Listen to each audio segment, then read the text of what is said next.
aí, galera, estamos em mais um Resenha Jovem pra mim e pra você, claro, nosso jovem. Espero que você já tenha estudado a lição da Escola Sabatina para que a gente consiga dar aquela retomada e reenquadrada para que você entre no sábado já sabendo aquilo que você vai falar na sua Escola Sabatina. Para isso, eu não estou sozinha. Eu e Emily tenho convidados ilustres. Mas, primeiramente, claro, vou reapresentar o nosso apresentador. Vamos lá, Lucas, se apresente. É interessante como a frase é um pouco redundante, né? Apresentar o apresentador. Desculpa estar um pouco mais avançado aqui nas ideias hoje, mas nós vamos falar de um tema muito interessante hoje.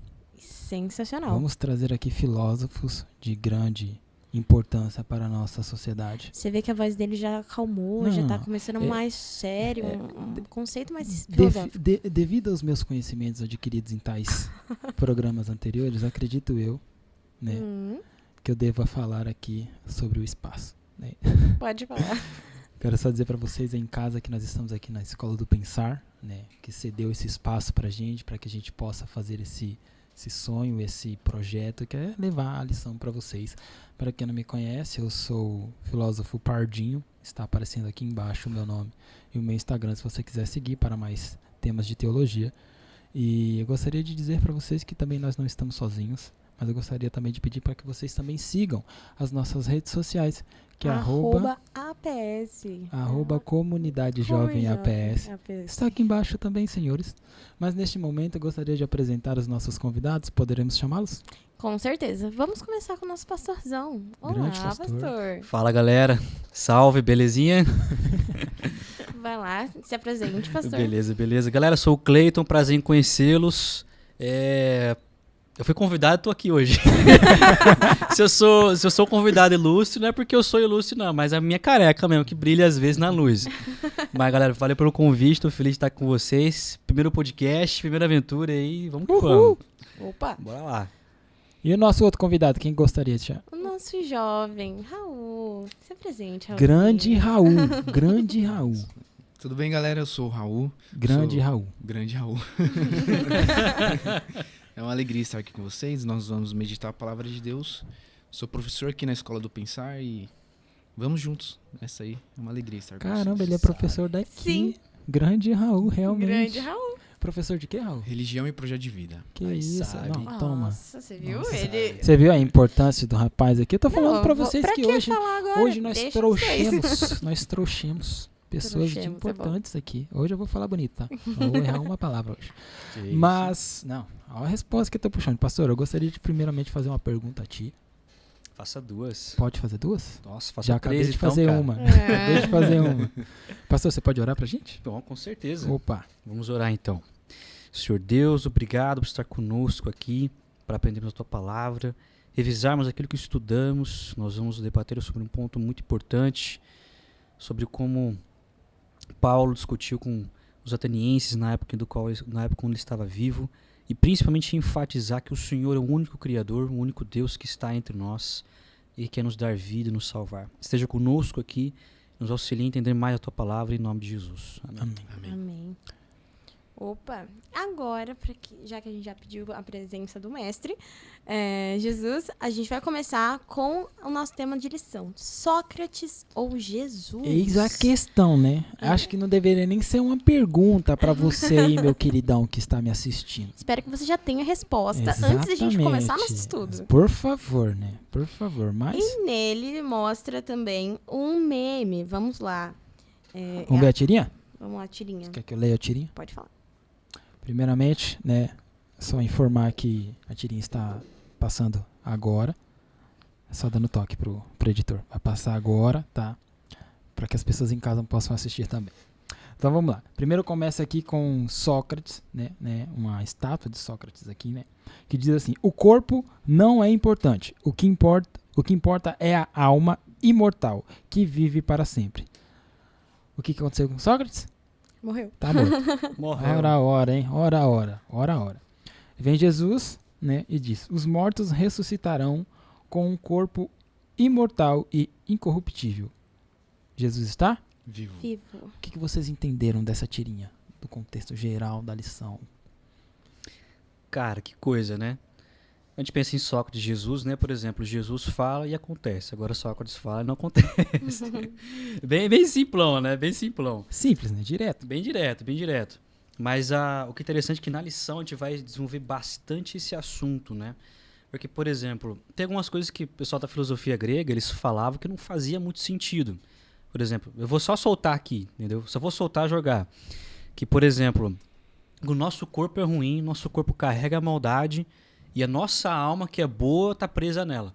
Então, um raciocínio bem simples. Por que você não se mata e já manda sua alma pro céu já? Pro céu de vocês, né? Um raciocínio bem simples, É mais rápido, né? mais rápido, né, cara? Pega atalho. Isso aqui não é, por exemplo, pessoal, isso aqui não é apologia suficiente. Por favor. Pelo amor de Deus, não é isso aí, não. Não faça isso, não faça Não isso. faça isso. Mas bora lá. Você que conduz, né? Não sei. Posso ir Então, tocando? Pode Não, pode continuar com ela. Se tiver Fechou. mais comentário sobre Não, a de tirinha. boa. Que já... E nosso amigão, querido, grande Raul. Aqui nós temos duas linhas de pensamentos diferentes, né? Sócrates, ele diz que a alma é imortal. E Jesus aqui, ele apresenta que ele é a vida. Jesus é a vida e Jesus está vivo.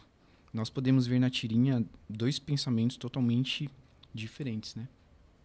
Isso é importante. Essas duas linhas de raciocínio, elas entram em conflito de maneira direta. A gente percebe que Sócrates ele vai diretamente contra o ensinamento divino de que a alma, na verdade, o ser vivente é uma composição entre corpo e fôlego. Uhum. E aí vem Sócrates e diz, não é bem assim, calma. Vamos lá, sua alma é imortal, seu corpo é mortal, então tá tudo bem, tá tudo certo, você vai viver para sempre, mas somente como alma, não com corpo. E aí depois Jesus como uma composição de tudo. E aí já vem com o texto-chave dessa semana, que é Gênesis 1. Gênesis, a criação do universo. Jesus ele estabelece de maneira muito planejada toda a criação para que a sucessão dos fatos ocorra da melhor maneira e diz que tudo é bom. E aí a gente começa, meu Deus do céu, se o corpo era ruim pelos outros, pelos filósofos, o que aconteceu? Por que Deus falou que era bom? Posso falar? Pode. Por isso temos um pastor aqui na mesa. Vixe. Sobrou pra mim, lascou. Pastor, por favor, poderia comentar pra gente sobre Gênesis 1, dar um contexto pra Cara, gente com poder... certeza, com certeza. Mas antes de ir pra Gênesis, eu quero ir pra Atos. Oxe, agora. Porque assim, a lição, ela trabalha bastante, muito, assim, a maioria dos textos são no Novo Testamento, além do Gênesis 1, porque Gênesis 1 é a base. Beleza, a gente entendeu isso. Só que por que o Novo Testamento é tão importante? Existe uma discussão, mano. Existe uma discussão. Gente, a melhor interpretação do Antigo Testamento é o Novo Testamento. Porque o Novo Testamento, basicamente, é um estudo, uma exegese do Antigo. Porque assim, quando a gente, por exemplo, lê Atos 17, que é quando Paulo está pregando para os atenienses, ele está pegando todo o conhecimento dele, que a gente vê que é basicamente Gênesis 1, ele está interpretando e está pregando para os caras. Ele está fazendo isso. Para poder deixar mais claro para vocês, ó, vamos lá. Aqui em Atos 17, verso 16, aqui fala o seguinte: enquanto Paulo esperava em Atenas, o seu espírito se revoltava em face da idolatria dominante na cidade. Aqui, esse verso aqui é interessante porque ele se revoltava, quando a gente vê no original, tá a palavra parousia. Não sei se você já ouviu falar essa palavra já. Não. Parosia? Não, Não é parasia, não. essa palavra tá um pouco fora do meu vocabulário. Não, de boa, de boa. Parousia. Que era o quê? Ele estava analisando tudo que estava ali na cidade ateniense. Ele estava analisando. E viu que estava cheio de ídolo. Estava cheio de gente adorando os ídolos, que era Apolo, Saturno. Na época não tinha mais os Zeus, né? Que eles chamavam de Júpiter, né? Para os romanos, né? Zeus era da época grega, né? E várias estátuas de vários deuses. E ele olhava e ele ficava se indagando quanto aquilo, né? E aí, então, ele vai para a sinagoga. Ou seja, ali na região de Atenas, tinha gente que era judia. Tinha judeu ali. Tinha testemunha, né? Assim, esperava que tinha testemunha, né? Pelo menos. Então tinha judeu lá. Tinha uns caras lá na sinagoga. Ia lá, adorava ao Deus verdadeiro. Mas beleza, só que a influência que eles tinham era muito pequena. E aí esse povo tá muito misturado com os caras chamados epicureus e estoicos, que a gente vê aqui no verso 18, né? E alguns dos filósofos epicureus e estoicos contendiam com ele. E eles falaram o quê? Havendo quem perguntasse, quem quer dizer esse tagarela? Esse tagarela aqui, na verdade, é mais ou menos um xingamento que eles estavam fazendo para ele, porque era um cara que estava se mostrando muito. Porque ele chegava, trocava ideia, debatia com todo mundo, e ninguém conseguia ter papo com o cara, porque ele sabia tudo que eles acreditavam.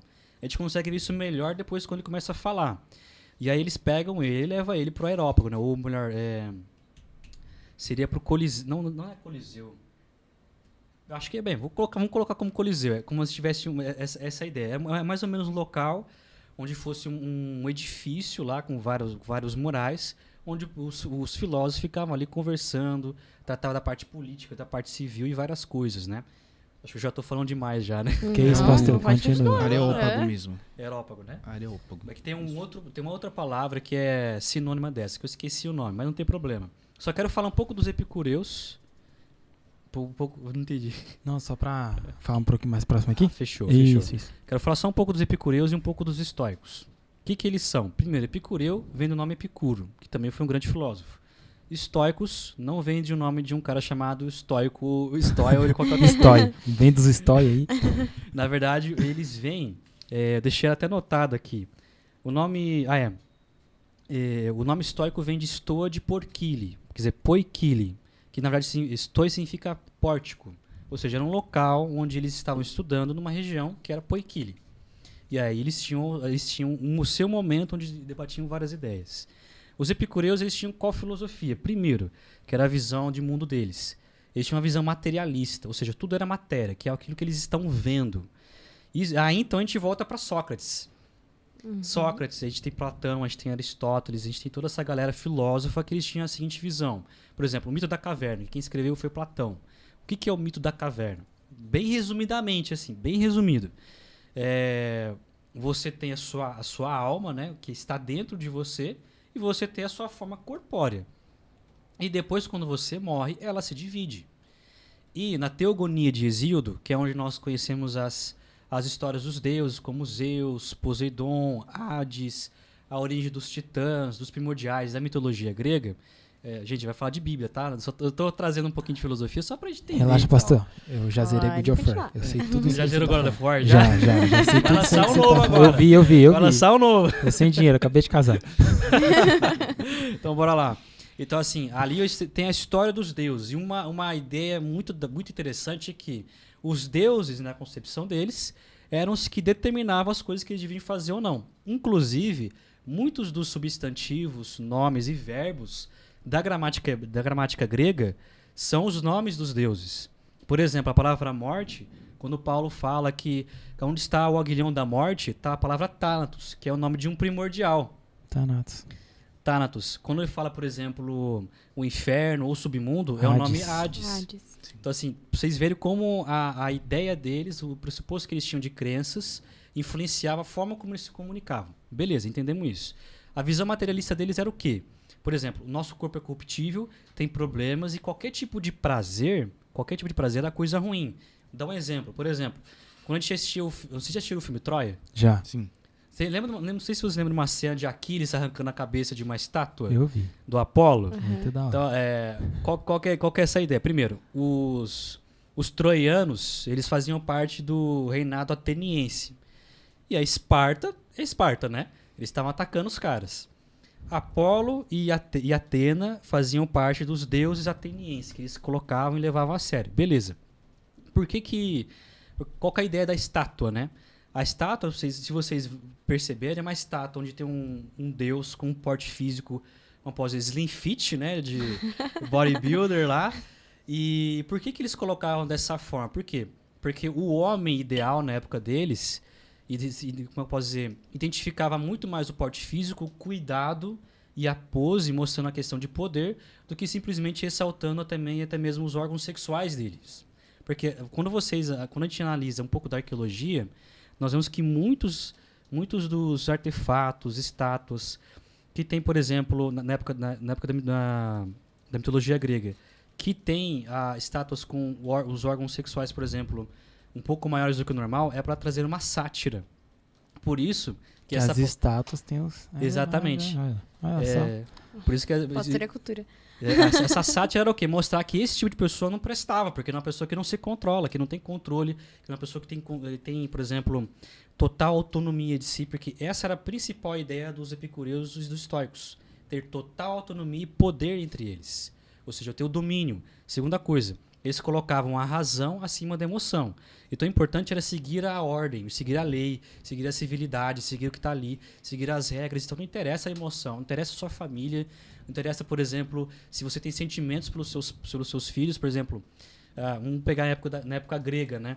Se uma família tivesse uma filha e essa filha tivesse algum problema, ela tinha que ser sacrificada. Essa era da cultura grega, principalmente isso em Esparta. Então, lembrou agora, né? Principalmente em Esparta. Então, assim, eles tinham que seguir a razão, porque senão os deuses iriam castigá-los, esse é um problema. Então, assim, sem emoção e sim razão. Essa era a forma como eles tinham, tanto o estoico quanto o epicureu. Só que eles tinham uma diferença. Por exemplo, a principal diferença entre eles era a forma como eles viam Deus. E aqui está o grande ponto do sermão de Paulo, porque Paulo ele pregou para os caras. Ele pregou ali. Então, por exemplo, a principal visão é o quê? Por exemplo, os estoicos eles têm uma visão panenteísta, não é uma visão panteísta. Por exemplo, panteísta, vocês sabem o que é panteísta? Eu sei porque Sabe? eu jogo LOL. Aí tem um Joga LOL. panteão lá, aí a gente acaba lendo as historinhas, mas eu entendo mais ou Não, menos. pode crer. porque- Panteísta é tipo, tudo é Deus, entendeu? Meu sapato é Deus, meu celular é Deus, nós é Deus aqui, entendeu? O universo é Deus. O universo é Deus, tudo é Deus. Agora o panenteísta é um pouco diferente. É tipo, Deus está em tudo e tudo está em Deus. Tem uma certa diferença. Então uma coisa é tudo é Deus e outra coisa é Deus está em tudo e tudo é Deus. Deus está nessa Deus mesa. está, né? Deus está nessa mesa, Deus está entre nós, Deus está em mim, Deus está na câmera, Deus está em você aí que está me olhando. Essa é a visão que eles tinham, entendeu? Essa é a visão que eles tinham. É um pouco brisado, né? Mas assim, por isso que Viajado um pouquinho. eu né? vejo demais, cara. Por isso que Paulo estava lá. E quando a gente vê, por exemplo, Paulo pregando, o que mais me intriga é a forma como Paulo prega. A forma. A forma é muito importante. Por quê? Paulo é judeu. Bom, Paulo era judeu. Como é que um judeu prega para outro judeu? Ele conta uma história. Ele chega, ele pega todo um contexto, ele explica a história, como foram os detalhes. E aí daí então vai tirando Ele entra no assunto. entra no assunto, tira os detalhes. Aqui Paulo não. Paulo primeiro ele faz uma apresentação. Aqui essa apresentação são em 4 etapas. Primeira eu anotei aqui só para vocês gravarem aqui, que é a forma como eles escreviam na época. A primeira é exordium, que significa começo. A segunda é captatio benevolentiae, que é o quê? Você atrair a atenção deles, que a gente vê isso no verso 22. Por exemplo, ele fala aqui, ó, senhores atenienses, Atenção. em tudo vos vejo acentuadamente religiosos. Olha, já chamou a atenção do Tá cara. percebendo a técnica? Opa, Tá percebendo a técnica? é comigo aí, é comigo. Essa é uma coisa que a gente usa ainda hoje. A gente usa isso ainda hoje, nas principais apresentações. Por exemplo, a gente vê, por exemplo, o Pastor Robson. Não sei se o Pastor Robson está aqui ainda. Se tiver, levanta a mão. ou o Pastor Celso, que fez a última lição. Toda vez que a gente vai ver alguém pregar, a gente vê, olá pessoal, feliz sábado, ou bom dia, boa tarde, boa noite. É um prazer ter sido convidado, fico feliz. Percebe que isso aqui é o quê? Eu estou tentando instigar a plateia. Isso é uma técnica. O terceiro aqui que a gente tem é o qual? Que é o propositio, que é trazer a proposta dele. A gente vê isso no verso 23, que é quando ele fala o quê? Porque passando e observando os objetos de vosso culto, encontrei também um altar que está inscrito ao Deus desconhecido. Então, assim, tu vai tratar de um ponto aqui. Opa. A proposta dele é falar do Deus desconhecido. Quarto ponto é o probatio, que ele vai trazer uma prova, que é nos versos 24 ou 29. O Deus que fez o mundo, e aqui a gente vai debater mais, né? Tô aqui, tô só na introdução. Que isso, pastor? Fica tranquilo que, ó, relaxa. Não, já vou acabar aqui. E o peroratio, que é o quê? É a conclusão, que a gente vê aqui no verso 30 e 31. Então, assim, aqui ele tá chegando para qual público? Público filósofo. Os caras que pensam, os caras da elite, os caras que estão acima de tudo, são os caras que, como posso dizer, são os braços direitos da política romana, que estavam ali, às vezes, entre César, estavam entre os principais senadores, alguns deles provavelmente, talvez foram ou estavam se candidatando ao Senado, que eles também tinham um pouco, a República começou ali. Então eram os caras que pensavam, eram os caras que traziam a questão de leis, de filosofia, o poder legislativo, toda essa parte se desenvolveu, o seu início, né, começou nessa época. Então, a gente vê o quê? Paulo está falando com os caras de cima. E o principal ponto dele ali é o quê? Mostrar quem era Deus. Esse era o público-alvo dele do público de Paulo, mostrar para eles quem que era o verdadeiro Deus e começar a tirar os pressupostos deles, de, por exemplo, de corpo corruptível, de separação entre alma e corpo, de que existem vários deuses, só existe um Deus, só existe uma salvação. Então, assim, ele estava trazendo algo que eles nunca nem viram falar, tá?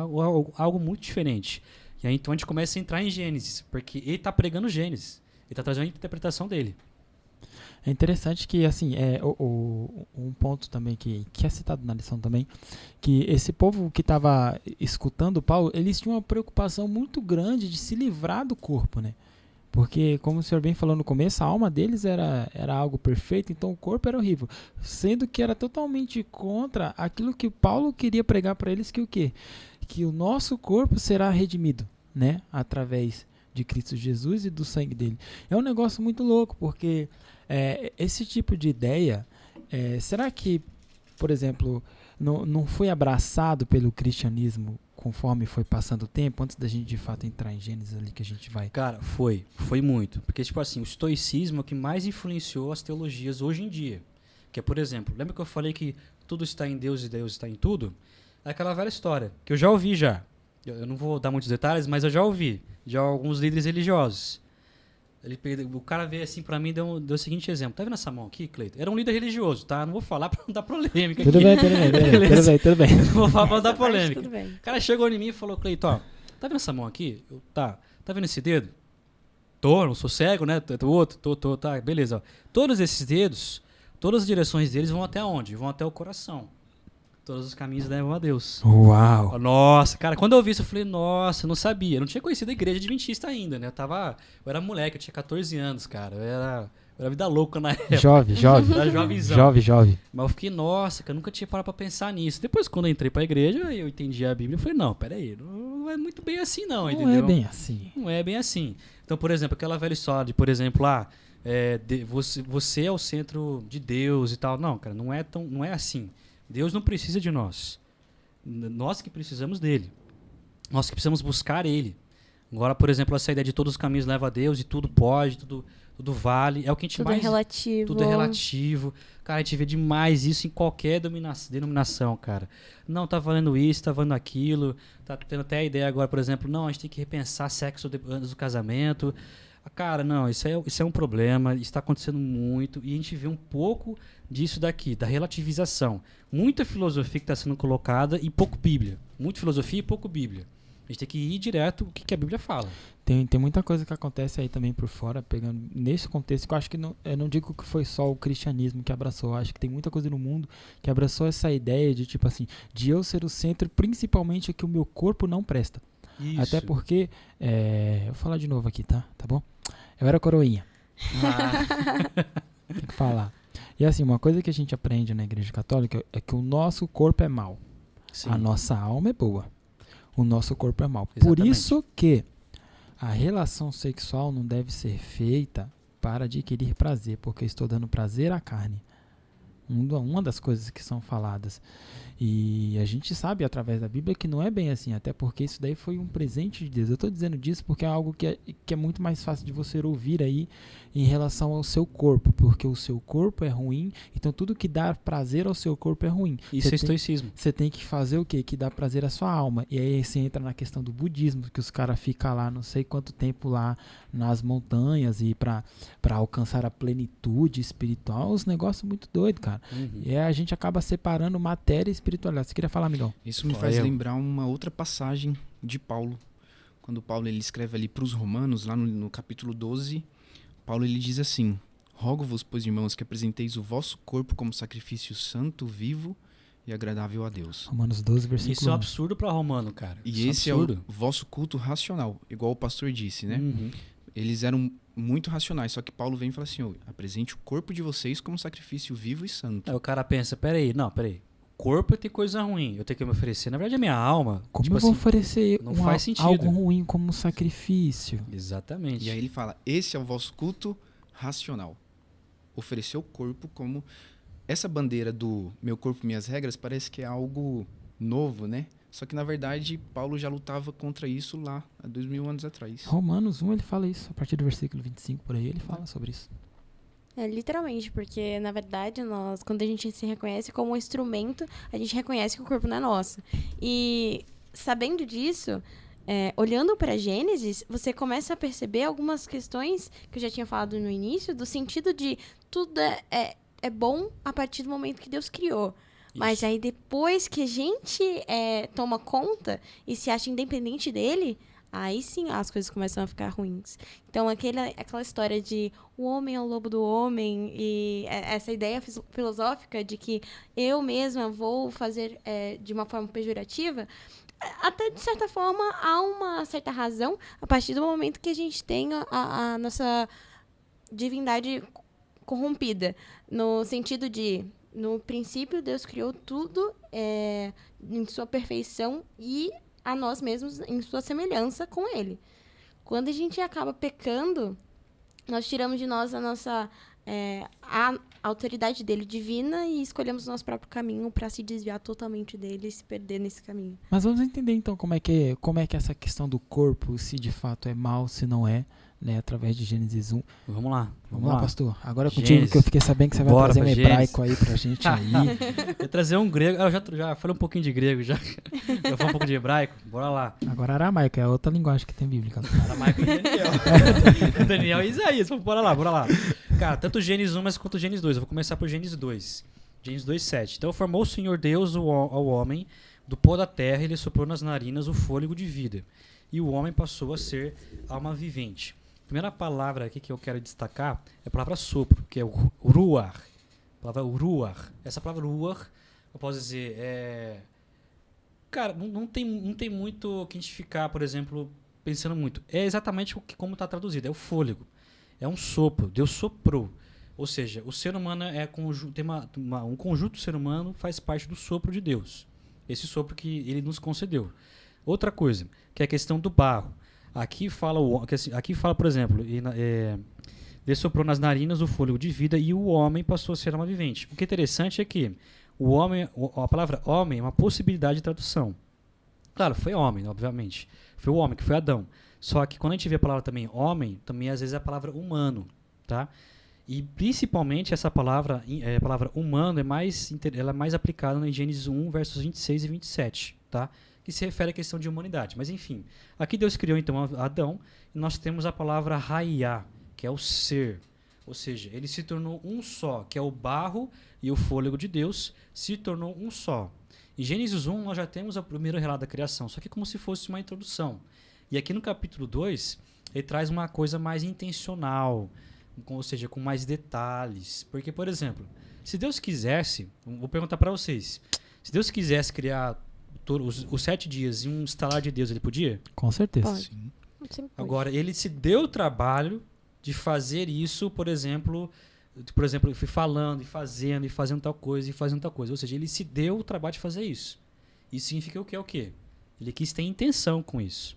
Porque pensa só, um ser todo poderoso, acima de todas as coisas, que pode fazer as coisas só com falar ou só com um estalar de dedos, ele vai lá e perde tempo, entre aspas, para dar detalhes de alguma coisa específica. Ou seja, ele perde tempo para poder fazer uma coisa que ele poderia fazer mais rápido.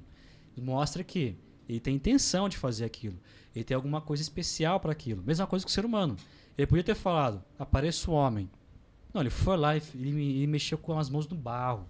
Colocar a mão ali, ou seja, primeiro que a gente vê que ele é um artista. E segundo, que ele tinha intenção de fazer o ser humano assim. Ou seja, a gente tem algo especial. Nós somos especiais para ele. Então, essa é a primeira coisa. Segundo ponto, a gente volta aqui em Gênesis 1:26. Também disse o Deus, façamos o homem à nossa imagem, conforme a nossa semelhança. O que nós temos aqui? A palavra imagem e semelhança, que nós lemos em Imago Dei, para a gente poder entender melhor, seria de que forma? A palavra imagem e semelhança, que a gente tem uma outra tradução, que é estátua e sombra. O que é estátua e sombra? Vou dar um exemplo para vocês. Vou voltar pro filme de Troia, tá? Pense em ou pense em Vikings. Vocês já viram Vikings? Já também, pastor. Beleza, maravilha. Aí que é cultura, né? Que é cultura. Então, cultura pop. Então, por exemplo, você vê esses filmes, essas séries, você sempre vê uma estátua, geralmente de um grande rei, ou de um general, ou de um deus. Geralmente é para quê? Quando você chega numa cidade ou no império, você tem a estátua, a função da estátua é mostrar quem manda, quem tá lá, quem que é o rei. Entenderam? E a questão da sombra é o quê? Por exemplo, se eu estou aqui me mexendo, aqui tem o reflexo da minha sombra aqui. Se eu mexo para cá, a minha sombra me acompanha. Se eu fecho a mão, a minha sombra também fecha, certo? Isso significa o quê? Nós somos imitação de Deus. Como assim? Nós somos representantes deles aqui na Terra. Ou seja, nós, por termos sido criados por Ele, mostramos quem que é o patrão, quem que é o verdadeiro Deus, que é o Senhor. Segundo, aquilo que Deus faz, nós fazemos de forma semelhante. Vamos dar um exemplo? Deus cria, ou seja, Deus dá a vida, e nós também damos a vida. Ele é o protetor, ele cuida da vida, e nós temos a função também de cuidar da vida. Deus ensina. Nós também temos o dom de ensinar. Deus, ele faz o que é mais? Deus é um artista. Temos muitos... Eu não sou, mas... nós temos o dom da arte. Eu já não compartilho também deste dom de Deus aí. Percebam que, por exemplo, nós somos imitação de Deus. Essa é a ideia de imagem e semelhança. Segunda coisa, quando nós lemos aqui, por exemplo, Deus criou o homem à sua imagem e semelhança, aqui é onde a gente aplica, então, a palavra humano, que é o quê? Macho e fêmea, porque depois que a gente lê, criou Deus, pois o homem à sua imagem, a imagem de Deus os criou, homem e mulher os criou. Ou seja, tanto o homem quanto a mulher, macho e fêmea, que é ish e ishá, os dois são imagem e semelhança, não tem diferença, os dois são iguais. Os dois são totalmente iguais, tá? Vamos lá. Aqui quando ele fala, por exemplo, nós tenhamos domínio, esse verbo dominar aqui, ele aparece 27 vezes no Antigo Testamento, que se refere a Deus, como alguém que domina com poder, ou seja, governo. Então Deus deu pra gente o governo da terra. Nós temos o poder, nós temos o governo. É isso que nós somos. O que isso aqui desconstrói da mitologia grega? Primeiro, quando Paulo está falando com os caras ali, eles sempre se viam, por exemplo, como uma minoria. Eles eram simplesmente peças no tabuleiro. Eles eram criação dos deuses. Eles eram, por exemplo, o sangue de Cronos. Eles eram descendência dos deuses ali, só que um pouco menor. Ponto. Segunda coisa, quando a gente vê, por exemplo, sobre a questão do ser, ou seja, Deus criou um ser completo, ele não criou uma coisa separada, dualidade. E é o que a gente mais vê hoje em dia, principalmente em denominações diferentes. E também em religiões diferentes, que é o quê? Você tem o seu corpo e você tem a sua alma, que é algo diferente de você. Então você precisa, por exemplo, fazer tais coisas para a sua vida, para que você tenha os seus pontinhos, para que no pós-vida você esteja, eu posso dizer, são e salvo. Não interessa o que você fizer de errado, portanto você fazer os pontinhos ali e compensar os pontos ruins. Aqui a gente vê o quê? Que nós, na verdade, somos um ser completo. Ou seja, tudo aquilo que eu faço de errado ou aquilo que eu faço de bom diz respeito àquilo que eu já sou. Meu caráter, quem eu sou, quem o Cleiton é, quem o Raul é, o Lucas, a Emily é. Ou seja, todas as minhas ações são a ponta final de quem eu sou. Isso aqui fica implícito aqui no texto, que nos dá a entender isso daí. Principalmente a questão de quem nós somos. Ou seja, eu sou alguém que é imitação de Deus. Ou seja, tudo aquilo que eu fizer, eu estou fazendo algo que Deus me deu, ou seja, um dom ou tal coisa do qual Deus já faz. Ou seja, se eu sou pai, é porque Deus dá a vida. Então agora eu estou tendo a oportunidade de cocriar. Isso é muito da hora, cara. Isso é muito da hora. Ou seja, isso dá um senso de importância, de valorização, muito mais do que, por exemplo, aí naquele momento, quando Paulo estava com os atenienses, eles tinham. Então, por exemplo, eles viviam pela honra, pela guerra. Ou seja, o importante da vida deles era ir para a guerra e ganhar ali, porque eles queriam no pós-vida estar no Campos Elíseos. Porque eles queriam ter a glória deles. Nos Campos Elíseos, junto com os deuses, junto com Perséfone, que é a esposa de Hades, e umas coisas loucas lá, né? Então, tipo assim, a ideia deles era o quê? Viver em glória e em honra, ou seja, o nome deles serem lembrados. Onde é que a gente vê isso bastante? O livro que se chama Odisseia... Odisseia de Odisseu, né? É o quê? Lembra do filme Troia de novo? Vou pegar de novo aquela referência. Quando Aquiles falou pro Heitor, por exemplo, por que nós estamos guerreando? Para que o nosso nome seja lembrado. Isso não veio da mitologia grega, isso veio inclusive da Bíblia. Quando a gente lê, por exemplo, lá na Torre de Babel, que é o quê? Vamos construir uma torre que chegue até o topo dos céus para que nosso nome seja célebre, ou seja, eles queriam ser famosos. Quem era famoso era o cara lembrado na história por guerrear, o cara que era bom de guerra. Isso até hoje. Aquiles é lembrado, Davi também é lembrado, Golias ainda é lembrado, ou seja, os grandes nomes das guerras. É isso que eles queriam, porque fazendo isso, eles teriam o nome nos Campos Elíseos. Ou seja, eles teriam um nome no pós-vida. Isso era o que estava sempre por trás da vida deles. Aí você tinha também uma divergência entre os atenienses, porque na época de Paulo eram só os atenienses, não tinham mais espartanos nem nada. Mas assim, a divergência deles grande era o quê? Eles viviam para a guerra, viviam para poder lutar. Isso se aplicou para os romanos também. Só que eles também tinham a ideia de que, já que a minha vida é guerrear, ou ser, por exemplo, ser um grande pensador que vai impactar a vida de várias pessoas, então vou dar o meu melhor, fazer o meu melhor aqui, eu vou ser o cara aqui para que meu pós-vida seja melhor ainda. Ou seja, vou compensar meu trabalho, que é então onde a gente aplica hoje de salvação pelas obras. Então o conceito que eles tinham, na verdade, era viver uma vida pensando na morte. Exatamente. Então, eu acho que não é só isso não, pastor, porque os vikings também viviam assim, né? Os vikings, principalmente, Valhalla, né? Eles viviam por Valhalla. Sim. Eles viviam por Valhalla, então é bom a gente falar isso, porque assim, pelo que os atenienses pensavam, pelo aquele público que Paulo pensava, eles não ligavam teoricamente muito para o corpo, porque como a gente falou, eles viam o corpo como algo ruim, algo indesejável, que hoje, por mais que a gente não esteja tão explícito assim, mas a gente consegue ver em muitas religiões que nós tratamos o nosso próprio corpo como algo indesejável também. Isso. Queremos apenas enaltecer o nosso espírito. Quanto mais jejum você fizer, quanto mais coisa você fizer, o seu espírito será perfeito. E a gente acaba não cuidando do nosso corpo. E isso a gente acaba até esquecendo o próprio texto que fala que o nosso corpo é templo do Espírito Santo. E aí a gente volta para Gênesis 1, a gente percebe que, primeira coisa, o nosso corpo e a alma são uma junção do fôlego, né, de Deus ali, o barro, né, para formar de fato a alma vivente, que nós já estudamos aqui, né, que a alma vivente é um ser vivo, a gente percebe isso. E outra coisa que a gente percebe também, que se nós somos imagens e semelhanças de Deus, teoricamente nós somos perfeitos. Não hoje por conta do pecado, mas nós fomos criados perfeitos. E por mais que nós fomos corrompidos pelo pecado, nós ainda podemos assim buscar ser imagem e semelhança de Deus. Não digo que nós somos, porque assim, né, Deus não se parece com o pecado.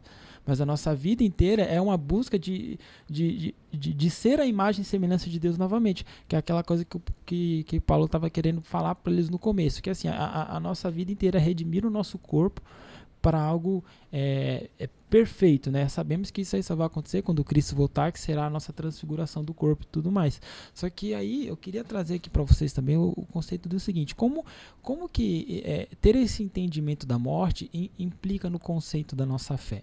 Porque por mais que nós somos aqui adventistas, nós temos os estudos e tudo mais, ainda está muito forte impregnado na nossa sociedade e comunidade em que a nossa alma ela deve ser tratada de uma forma diferente do nosso corpo.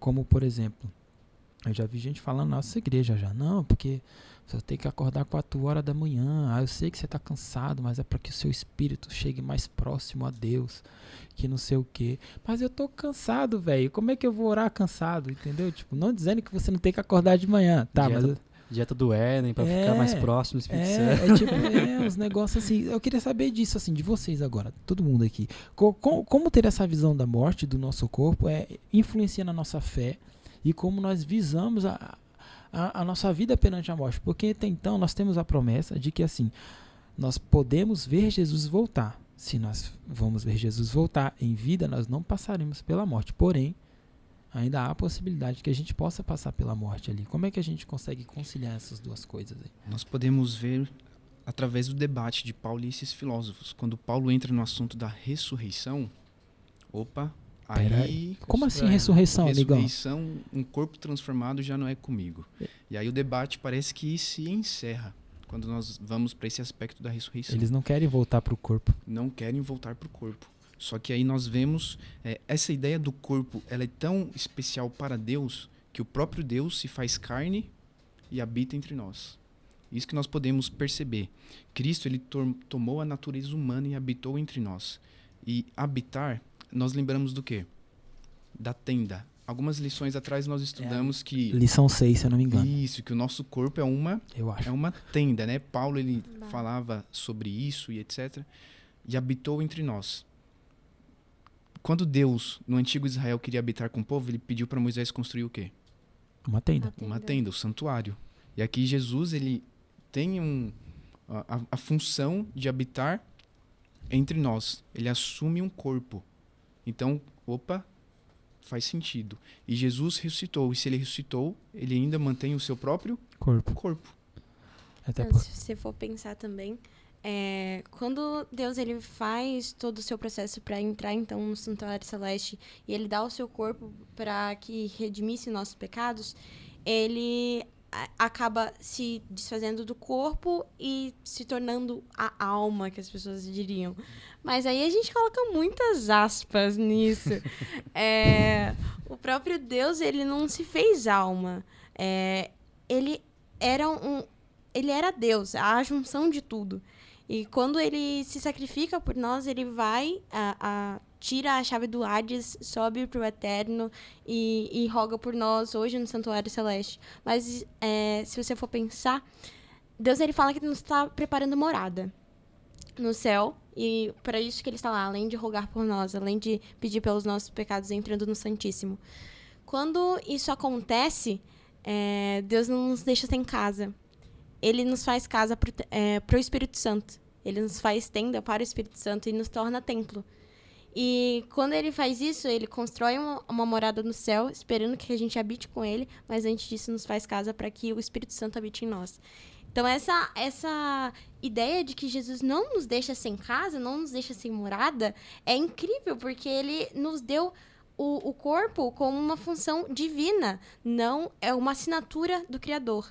A criatura literalmente é a assinatura do Criador. Nada de absurdo acontece com o corpo. O corpo é a sua junção para ser vivente. Não existe esse dualismo, né? De alma e corpo separado, né? Por mais que é ensinado e pregado em diversas formas, através mesmo da história, só que esse dualismo ele não existe, né? E é um perigo muito grande você acreditar nesse dualismo até de forma indireta, né? Porque tem gente que não acredita, mas vive como, né? Tipo, eu tô aqui, mas eu sei que meu corpo não acaba não ligando para si mesmo, descartando também a possibilidade de cuidar do próprio templo do Espírito Santo e focando só no Espírito e vivendo de forma esse dualismo. Só que a crença nesse dualismo acaba distorcendo um pouco a nossa visão do conceito de morte e vida, e crer nesse dualismo acaba trazendo também para a gente crenças em imortalidades da alma, que é um tema que eu gostaria de debater aqui com vocês aqui, que eu gostaria de saber de vocês quais que são os perigos, né, dessa questão de imortalidade, porque a gente sabe que você crer em imortalidade, a gente já estudou algumas lições aqui, foram comentadas em podcasts anteriores, que tem alguns perigos, mas assim, crer nisso fielmente, sei lá como é que é a palavra, esqueci. Fielmente, obrigado, mas não era essa não, mas essa aí serve também. Mas crer nisso fielmente pode trazer alguns perigos pra gente, né? A questão de imortalidade. Eu queria saber de vocês, qual que é o perigo que eu como cristão posso carregar ou trazer para minha vida em acreditar na imortalidade da alma? Eu acho conceito. que já disse isso, mas seria a independência. O espírito se torna independente. O fato dele ser imortal por si só faz com que a gente não precise da graça, não precise do sacrifício e muito menos de Deus. Exclui Deus da jogada. E quando a gente exclui Deus da jogada, nada mais faz sentido. Satanás ganhou. Nada mais faz sentido. Se você vai usar algo que Deus fez sem Deus, nada faz sentido. Se você vai usar a vida sem Deus, não faz sentido. Se você vai usar a leitura da Bíblia sem pedir a presença de Deus, não faz sentido. A doutrina da imortalidade, ela glorifica a criatura no lugar de Deus, do Criador. Porque essa doutrina, ela mostra que quando nós damos atenção para a criatura, para que Jesus precisou vir morrer então por nós? Se nós temos uma alma imortal, Jesus precisava ter vindo se sacrificar por nós? Se minha alma vai sair do meu corpo e vai continuar vivendo em algum lugar. Então, me dá essa ênfase, a dualidade. O dualismo. Eu tenho um corpo e eu tenho uma alma. Só que Gênesis fala. E o homem passou a ser alma vivente. E não a ter uma alma vivente. É diferente de ter e de ser. Dualidade. Ao mesmo tempo que isso é perigoso, também pode fazer um pouquinho de sentido. O que eu posso concordar com dualidade? Por exemplo, eu estou fazendo a faculdade de psicologia. Vou ser psicólogo. Assim que eu terminar a faculdade de psicologia, eu posso fazer a faculdade de teologia? Pode. Para ser pastor? Pode. Posso ser as duas coisas? Pode. Dualidade. As duas coisas. Faz sentido isso? Dualidade. Só que o meu corpo e eu tenho uma alma que vai ficar vagando, aí já não faz tanto sentido. O que eu penso, por exemplo, também, questão de imortalidade da alma, é que isso dá uma, como eu posso dizer, uma droga para drogas mais fortes. Vou explicar isso. Tipo assim, ó, pensa só. Vamos pensar no nosso dia a dia. Alguém assistiria filme de terror 3 da madrugada? Eu não assistiria. Não. Aí não dá. Não 3 da assisto madrugada nem não dá. nem 3 da tarde, quanto 3 mais da da madrugada. madrugada. Não, sim, exatamente. Né? Tipo, Esse horário aí é perigoso, não né? tem nem sentido já deixou a deixa aí. A maioria acontece 3 horas da manhã nos filmes. Então, né? Já tá lá, Tipo, já. não faz nem sentido a gente de filme de terror. Vamos dar um outro exemplo. Ó. Alguém andaria no inverno, no cemitério, 2 ou 4 da madrugada? Também não. Com neblina? Não, Aí gente, também não dá. tudo bem. Não, porque assim, o que a gente pensa, quando a gente pensa nisso? A gente pensa aquelas coisas tipo tenebrosas e tal. Ou seja, Uau. perceba que no nosso contexto, coisas comuns, de boa, assim, a gente tem um pouco desse medo. Ou seja, isso tudo é fruto da questão da imortalidade da alma. Caramba, é verdade. Tudo fruto. Acabei de perceber aqui. Por que eu tenho medo de ir no cemitério 3 horas da manhã? Não tem ninguém lá. Exatamente. Tem só os coveiros. Ou se não tiver medo se é de- droguinha lá. É. Né? Aí, Ou Mais pessoas, perigoso ainda. ou pessoas fazendo cultos, né? Aquela Tem- pessoa que puxar o seu pé à noite, lá, se o seu pé estiver pra Ai, fora. o seu mas dedinho, isso- né, mas Isso velho? aí, mas isso eu aí acho complicado, eu eu conheço acho como complicado. esposa, né? Ela puxa minha pé porque quando tá muito longe, fica aqui aí, tem que ir. Caramba. então, assim, tudo isso é influência disso. Influencia, traz aquela ideia de inferno também. E sempre tem gente queimando lá. Então, tipo assim, uma coisa leva atrás da outra, sabe? Uma coisa vai interligando a outra. E no final Gente. torna Deus como mentiroso, né? Essa ideia de. E eu falo muito sobre essa ideia de inferno, sempre que eu vou debater, é que Deus sádico seria, né? De Uhum. ter o inferno, de existir realmente o inferno. Que Deus sádico. Ele age, primeiramente, porque quando a gente acredita na ideia do inferno, a gente acredita num Deus muito distante, sem relacionamento com o ser humano, distante, onde ele fica olhando para os seres humanos. Esperando eles morrerem. Esperando com que eles morram Por pra inc- dar uma sentença. Ah, você foi bonzinho na sua vida, então pode subir. Ah, você eu não tenho certeza, pode ficar no purgatório, ou então você pode descer. Isso é mais pagão do que cristão, cara. Exato. Porque, tipo assim, você pega a mitologia egípcia, a pessoa morria, aí depois se aparecia lá pra Anubis, ou Amet, Tinha que levar umas pra- moedinhas. tinha que levar as moedinhas, né? Se pesasse mais o coração, né? É, filho. já Opa, era. você tá indo pro lugar A errado. balança aqui, ó, da... A mitologia grega não era diferente, tipo assim, os deuses eles eram muito distantes, não estavam nem aí pros seres humanos. Chegou a época da sentença, ó, vral neles e executava. Aí você vê isso muito também, aí depois na época medieval. Porque assim, o estoicismo e o epicurismo influenciou muito as teologias que existem até hoje. Na teologia católica, na teologia pentecostal, na teologia protestante também. Isso tem muito, principalmente na católica. Por isso, inclusive, um pouco mais da Idade Média, nós temos muitos ensaios poéticos de prosa derivados da teologia católica que trazem essa ideia. Dá um exemplo? Qual é o nome lá? Virou até jogo o negócio. Dantes Inferno. Ah, Dantes Inferno, é virou verdade. até Já zerei, jogo. já. A comédia, acho que é comédia. Acho que é a Divina Comédia. Divina Comédia. Divina Comédia. Qual que é a ideia da Divina Comédia? Por exemplo, você tem lá os 9 anéis do inferno lá, acho que é isso, não lembro direito. Aí no primeiro, você tem Into Purgatório lá, você tem um executor. Então você vê, tipo assim, a ideia dele, do Dante, né, que escreveu, é baseado na teologia católica. Claro, é muito mais voltada à parte da época medieval. Só que a gente tem muito disso ainda hoje.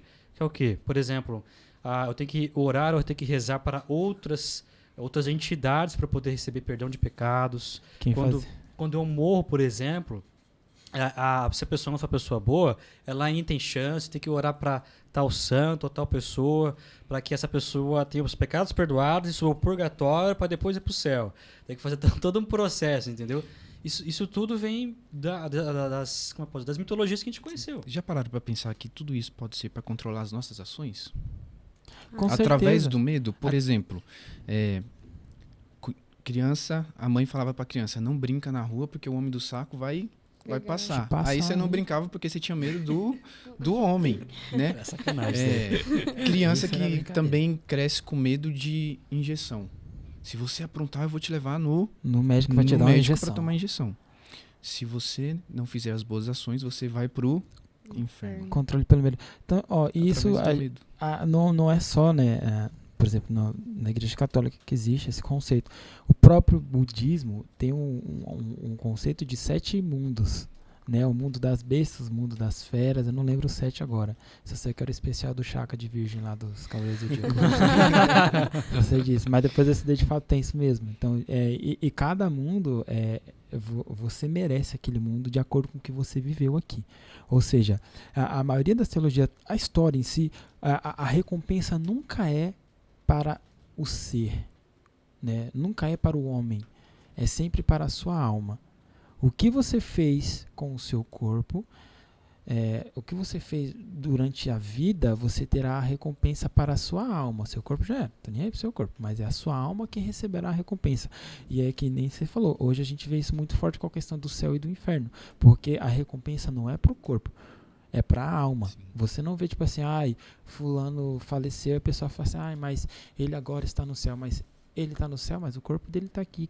Quem já foi em velório, né? É assim, como ele está no céu se o corpo dele está aqui? Não, a alma dele está lá. O que acontece com o corpo? Não, a gente enterra e tchau. Então, essa questão da imortalidade da alma realmente está muito forte. A gente vê, impacta muito forte e pode causar danos para a gente no principal ponto de transformar Deus como um mentiroso. E dando total razão para Satanás. E outra consequência da imortalidade, nós falamos bastante aqui de cultura pop, né? Um desenho que mostra bastante isso, Dragon Ball. O cara morre 308 Kuririn, coitado. Morre 1 milhão de vezes e tá lá ainda, velho. Ele vai pra lá, depois ele volta e tá tudo bem. Isso mostra, parece que a morte, ao invés de ser uma inimiga, ela se tornou o quê? Uma amiga. Até porque ele morre, treina lá pra caramba, volta Volta mais forte. ainda. Volta mais louco isso, forte. cara. Parece Não, que a mas morte... isso não só nesse tipo de desenho. A sucessão agora de filmes que estão envolvendo a espiritualidade, o espiritualismo, tá sendo absurdo a ponto de você não conseguir. Sim. Exato, já Por está muito absurdo. Teve Adão Negro agora. Tá cheio de referência ali, cara. Você pesca ali um monte de coisa. Não, legal eu esse falei assim, gente, eu não consigo...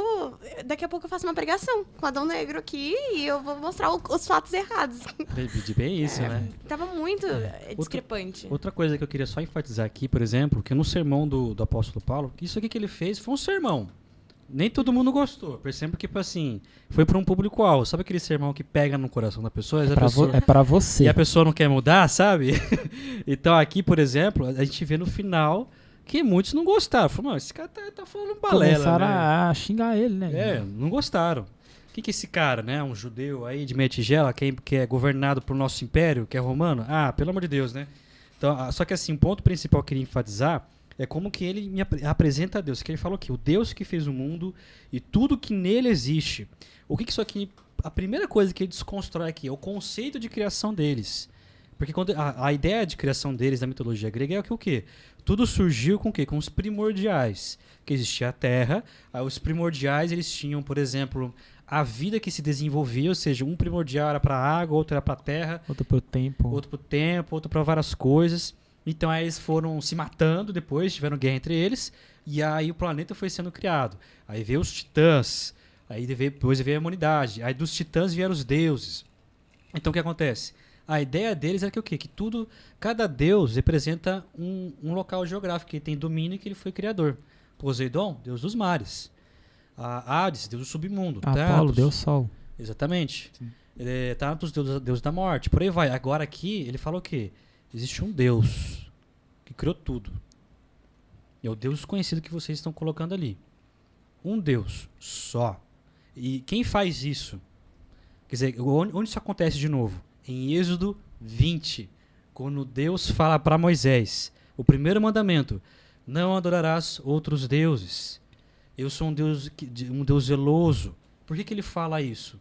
Porque eles não precisavam de outros deuses. Era Anubis, era Amet, era Sete, era vários deuses, era um deus para cada vírgula, cara. Um deus para cada vírgula. Aí Deus vem e fala, não, eu tenho tudo, só vem em mim. Você não precisa de várias coisas, vários cultos. Eu sou único e eu te dou tudo. Você só precisa de mim. Só. Deus, ele é bem simples. Acabou. Bem simples, Gente, resumido. Posso Gente, só fazer um pode, último que é isso, comentário pô, para que os isso, nossos que isso. jovens aqui? O próprio Jesus, ele não queria morrer. Pai, se for possível, passa de mim esse Cálice. cálice. O próprio Cristo não queria a morte. A morte, ela não é nossa amiga. A morte é nossa inimiga. Lá em 1 Coríntios 15, verso 26, e o último inimigo a ser destruído é a Morte. morte. Cara, que lição incrível que a gente teve aqui, velho. Você viu que o papo levou pra caramba. Pastor, muito obrigado pelos seus comentários Tamo junto, Muito hein, incríveis. obrigada. Você é doido, pastor, é bom demais, velho. Nossa, Caramba. agora Ainda bem vamos que chamar tá- mais vezes. Ainda bem que tá Ai, gravado, que ainda bem que tá ótimo. gravado isso daí. Sou Eu nada. Vou decorar as palavras. Posso dar um recado pra galera? Pode, Opa. pode Posso sim. olhar no olho agora? No olho, Você Você pastor. presta atenção aí, meu. Tô brincando. Galera, é o seguinte, você que tá me ouvindo aí, você que ouviu a gente, isso aqui é pra você ter como base pra estudar mais a Bíblia, pra você ser abençoado, pra você utilizar pra entender melhor, principalmente sobre você, o que você quer da sua vida, o que você vai fazer daqui pra frente. Então, meu apelo pra você, galera que tem 15, 18, 17, você que tem 40, 60, não sei quem tá me olhando, você que tá me olhando aí atrás da sua tela, seu celular, computador, preste atenção. Primeiramente, como Paulo pregou para os atenienses, como Paulo pregou para os romanos naquela época, Deus vem e nos fala que Ele é o único Deus e você precisa dele. Eu preciso dele, todos nós precisamos dele. Não interessa a nossa idade, não interessa quem nós somos ou quem nós temos, precisamos dele, tá? E se eu penso, por exemplo, eu tenho muito dinheiro, eu sou isso ou aquilo, eu penso mais no meu orgulho, quem eu sou, no poder que eu tenho, cara, você não está sendo muito diferente dos atenienses, que eles tinham intelecto, eles tinham dinheiro e eles estavam na política. E ser político não significa que você é um filho de Deus. Lembre-se disso, tá? E grave na sua mente, Deus o ama e Deus quer estar com você, porque Deus mandou Paulo para aqueles homens e Deus manda todo esse grupo aqui que está gravando esse podcast para que você aprenda e entenda a vontade de Deus para a sua vida. Deus te ama, Deus quer te abençoar, acredite nele e aceite ele na sua vida. Deus te abençoe. Amém. Amém. Querido Raul, você pode orar pra gente? Com certeza. Oremos. Senhor nosso Deus, que habitas as alturas do céu, somos gratos a Ti, porque até aqui o Senhor tem nos ajudado. Senhor Jesus, sabemos que o último inimigo a ser destruído é a morte. E é tão bom saber que muito em breve nós veremos a face do nosso Senhor Jesus. Amém. Perdão pelos nossos pecados, pelas nossas falhas. Abençoe cada jovem que teve contato através dessa palavra, em nome de Jesus. Amém. Amém. Pra aquela câmera ali, pessoal. Tchau, tchau. Fiquem com Tchauzinho. Deus. Valeu, tamo junto, hein?